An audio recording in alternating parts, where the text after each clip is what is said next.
Hello, and welcome to the Bible blog at mrkent.com. That's bibleblog.mrkent.com. Just in case you're reading, you pick this up on YouTube. My name is Mr. Kent, or I am Mr. Kent. My name is Kent. Students called me Mr. Kent many years ago, and the reason for the website was put up for their benefit, so I named it Mr. Kent to make it easy for them to find. Anyway, today we're going to look at chapter 21 of Genesis, and I'll be reading from the New King James Version. When I put something up on the screen, it will be from the King James Version, and so we'll go ahead. Oh, by the way, if you're on the website, just to the right of this video, there's a link to BibleGateway.com. You can click there, and it'll open up a new page along with this one, and you can go to Genesis chapter 21 there and follow along. Now we have just finished with chapter 20, where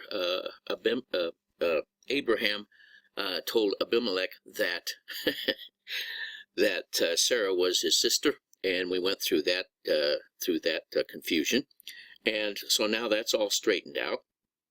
And in verse 15 of chapter 20, Abimelech said, "See, my land is before you, dwell where it pleases you." So Abimelech, really a nice guy, and we're going to find more about Abimelech and how nice he is. I don't know what his faith was or how strong it was, but he treated Abraham very well. Okay, now verse 21. We're going to see where a promise is kept by God. Chapter 21, verse 1. And the Lord visited Sarah as he had said, and the Lord did for Sarah as he had spoken. For Sarah conceived and bore Abraham a son in his old age, at the set time of which God had spoken to him. So God said, you know, there's a set time, and as we know from the Bible, there's a set time for us to be born, a set time for us to die. God knows when it's going to be. We have no idea. But anyway, in chapter 18, let's see, I'm going to turn there. I think it's chapter 18, verse 10. God said, and he said, "I will certainly return to you according to the time of life, and behold, Sarah your wife shall have a son." And of course, the verse goes on to say that Sarah was listening in the tent door, which was behind him, and and of course she laughed because she was 90 years old, or 89 at the time, I think. Anyway, so verse 2, God keeps his promises, and that's a blessing to know. And verse 3, and Abraham called the name of his son who was born to him, whom Sarah bore to him, Isaac. Now, it's very important that God puts this in here so there's no mistaking. Ishmael was born to him through Hagar, the servant girl, and that wasn't the one that God intended. That was Sarah's idea that Abraham go into Hagar and bear a son, because of course at that time I think Sarah was probably about in her 70s or something. So anyway, so now God points out that this is the son that Sarah bore, and it was the one God had planned. It was done by God, and it was a miracle. It obviously was a miracle because Sarah was 90 years old. And so he named him Isaac, and by the way, Isaac means laughter. So verse 4, then Abraham circumcised his son Isaac when he was 8 days old, and as God had commanded him. Now Abraham was 100 years old when his son Isaac was born to him. And Sarah said, "God has made me laugh, and all who hear will laugh with me." And that's why they named him Isaac. And how would you like to have a name in their language, he was called Laughter. So, come here, Laughter, sit on my lap. So anyway, that's verse 6. Oh no, that was it. Verse 6. And Sarah said, "God has made me laugh, and all who hear will laugh with me." And of course, we all hear about that, and it is different. Verse 7. She also said, who would have said to Abraham that Sarah would nurse children? For I have borne him a son in his old age. So the child grew and was weaned. So in verse 8, we'll stop there. Now, back in those days, I don't know what they had for baby bottles, but they didn't, to my knowledge, we didn't have anything like we have. And so it was necessary that a woman would nurse her child, at least a year, and if not longer, until he could learn to drink out of something else. So nursing was the way it was done, and so it was a big thing when they were weaned. So in verse 8, and the child grew and was weaned, and Abraham made a great feast on the same day that Isaac was weaned. And verse 9, Sarah saw the son of Hagar, the Egyptian, whom she had borne to Abraham, scoffing. So now here, oh, my mind, Ishmael. Ishmael was making fun of his little brother, half brother, and he was not showing respect to the old people. And so Sarah now, remember, she was a little jealous in the first place. So now she sees this. Verse 10, therefore she said to Abraham, cast out this bondwoman and her son, for the son of this bondwoman shall not be heir with my son, namely with Isaac. So now she says, we don't need her anymore. Get rid of her. And so verse 11, the matter was very displeasing in Abraham's sight because of his son. Now, you got to realize that Abraham raised Ishmael. It was his son. It was by the slave woman, but it was his son, and he loved him. So I'm sure that Abraham did not want to do this. I mean, it was something that he did not want to do, and it was very displeasing to him. But in verse 12, God said to Abraham, do not let it be displeasing in your sight because of the lad or because of your bondwoman. Whatever has said to you, listen to her voice, for in Isaac your seed shall be called. So there's a lot in that verse. First of all, he says, don't be displeased because of the lad or because of the bondwoman. Now, I think that because Hagar was the mother of his son that he loved, he also cared about Hagar. So he was, when God says, or because of the bondwoman, I'm sure that he loved both of those people. And he hated to see him go. But God said, let it be. And he said, for in Isaac your seed shall be called. And that's the end of the sentence, which means that God will, the children of Israel are called, or the Jewish people, they call their father Abraham. And there's a song for all of us Christians who have been adopted into God's family through the blood of Jesus. It's called Father Abraham, but I'm not going to go singing that. But anyway, so God says, just go ahead, let it happen. And he says in verse 13, yet I will also make a nation of the son of the bondwoman, because he is your seed. So Abraham, verse 14, rose early in the morning and took bread and a skin of water, and putting it on her shoulder, which to me seems like a kind gesture. He really probably had some tears in his eyes because he did care about that part of his family. He was a tender-hearted man. He gave it to the boy, to Hagar, and sent her away. Then she departed and wandered in the wilderness of Beersheba. And I'll put a map up so you can see where the wilderness of Beersheba was. But it was in the area. It was around where Abraham was already settled in. Verse 15. And the water in the skin was used up, and she placed the boy under one of the shrubs. Then she went and sat down across from him at a distance of about a bow shot. For she said to herself, let me not see the death of the boy. So she sat opposite him and lifted up her voice and wept. And if you ever shot a bow and arrow, it's probably about, what would we say, over 100 yards, a little over 100 yards if it was a good bow.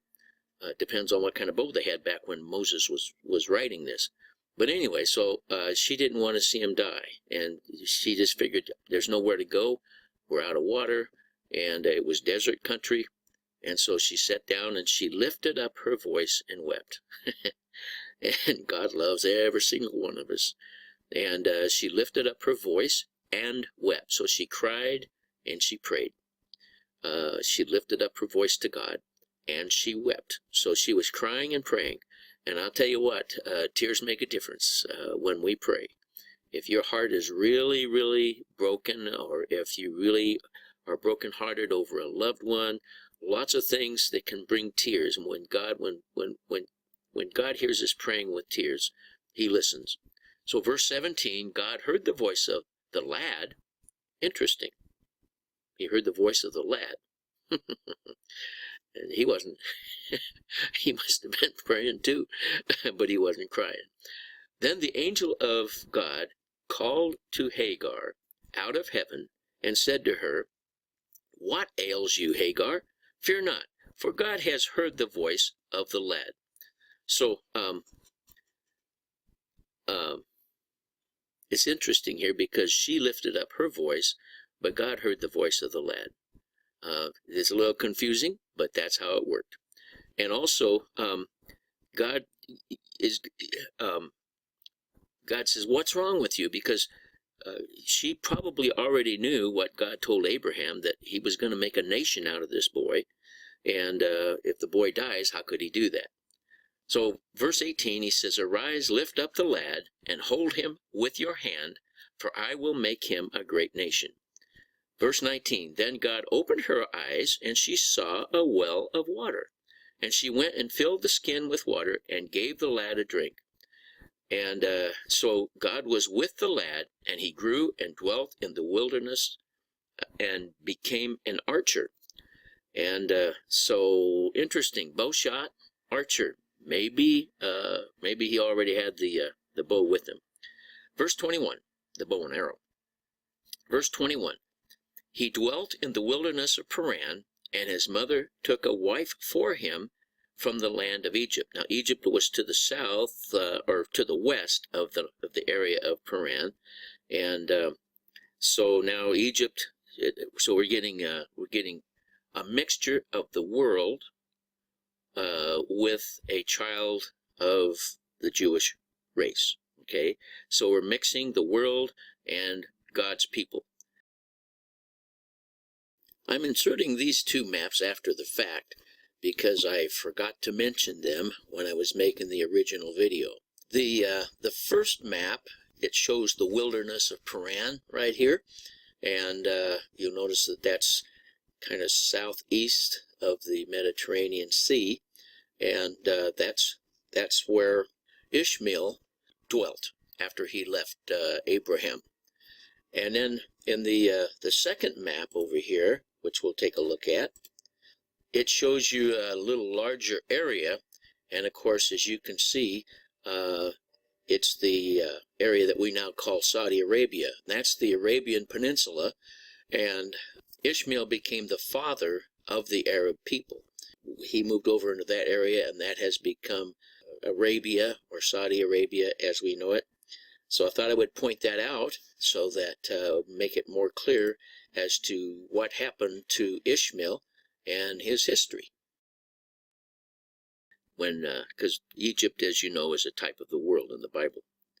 So verse 22, it came to pass that at that time that Abimelech and Phicol, the commander of his army, spoke to Abraham, saying, "God is with you in all that you do." Now I'm going to stop right here because in chapter 20, verse 15, Abimelech had said, I think I might have read that, "See, my land is before you, dwell where it pleases you." So now he comes to him, and he says, "God is with you in all that you do."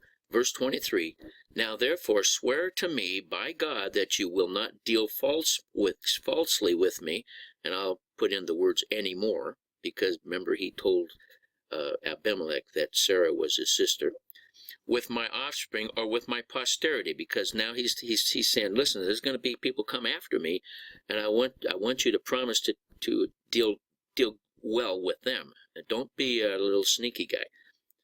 And then he says, "But that according to the kindness that I have done to you, you will do to me and to the land in which you have dwelt. And Abraham said, I will swear. So Abraham promised he'd do that.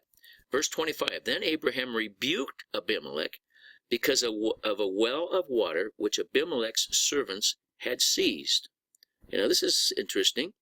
And Abimelech said, I do not know who has done this thing. You did not tell me, nor had I heard of it until today.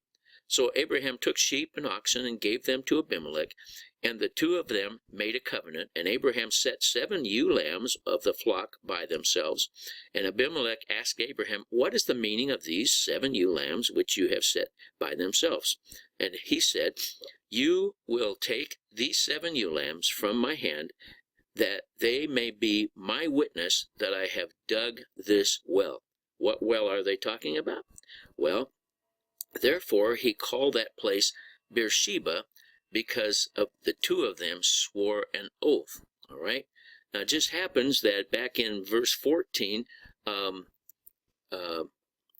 Hagar and Ishmael were wandering in the wilderness of Beersheba. So it's probably the same well, but it had been taken over. Abraham had dug the well, and then Abimelech's men had taken it over. But it was out there, and Hagar found it, or God showed it to her. Okay, so now they're talking about this place called Beersheba. Verse 32, then they made a covenant at Beersheba. So Abimelech rose with Phicol and commanded his army, and they returned to the land of the Philistines. It's the commander of his army. So when Abimelech came to Abraham, he brought the commander of his army. It's like, you're going to promise to me or else, maybe, I don't know. But anyway, so verse 33, then Abraham planted a tamarisk tree in Beersheba, and there called on the name of the Lord, the everlasting God.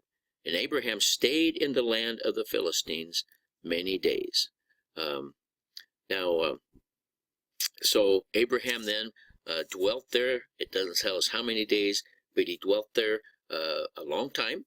And so in the next chapter, we are going to be looking at where Abraham gets tested. First time God ever tested somebody. So I pray that you'll stick around and come back.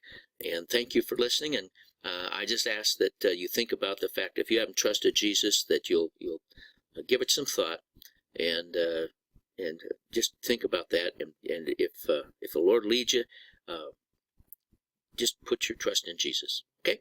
Thanks for visiting, and God bless you.